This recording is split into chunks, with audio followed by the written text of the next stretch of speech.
I amaze myself sometimes, right? As I'm looking through pictures and, these guys will send me pictures of 10, 12, 15 cars at a time. And I can pick out the cars that are repainted from Right. a group picture of 12 or 15 cars. Yeah. It's That's amazing amazing. how good your eye gets over time. But that's what, with anything, the more experience you have, the better you get at it. And the more, it's not just looking at the paint, and you know this, it's looking at the whole car. Do the wheels match the paint condition? Oh Does yeah. does the wing look correct? Does, like, it's looking at the whole thing as an entity, as a holistic thing. And just like any, I guess any art dealer would also do that too. You're putting together all these clues to go, something's off on this car. Something's just not right. Absolutely. And that's one of the things that I love about buying collections is the potential to find a never been found car. I mean, it's incredibly unusual to Indeed. find that, incredibly hard. But I also know, like, I've always had this philosophy, Lenny. They made millions of these things. They didn't all go to the dump.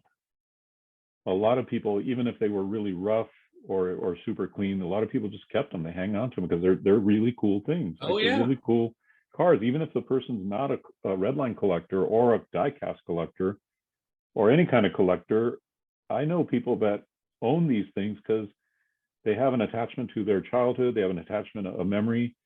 And so I personally, my philosophy is one of abundance. There's like tons of these out there. We just have to get good or better at tracking them down, Of course.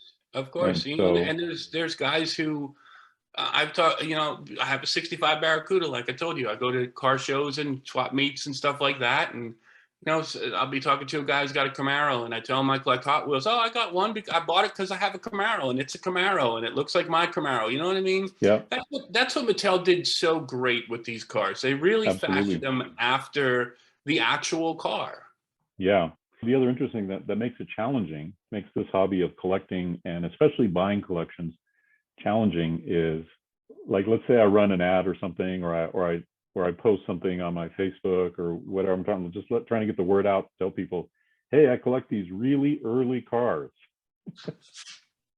right? And then you have people going, oh yeah, I have a bunch of those Hot Wheels. Oh yes, we have that.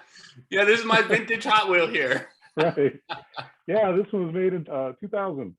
Yeah, that's not quite what I'm talking about. And Right. even no matter how hard you try to be super clear, like the ones that were made between 1968, the ones that were, and I try to say the ones that were sold between 19, people still don't, Correct. So Yep. there's that like crawling through the wreckage of all the new stuff to get to Yes. the Yes, for gold. sure.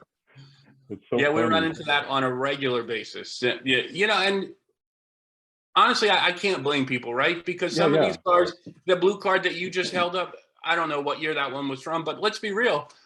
2000 was 21 years ago. That was yeah, 21 years ago, right? yeah. But that's not what we're looking for. We're looking for the cars from 50 years ago or 60 years ago, whatever it is right now. Yeah, 60 years ago. My Lord. Oh man.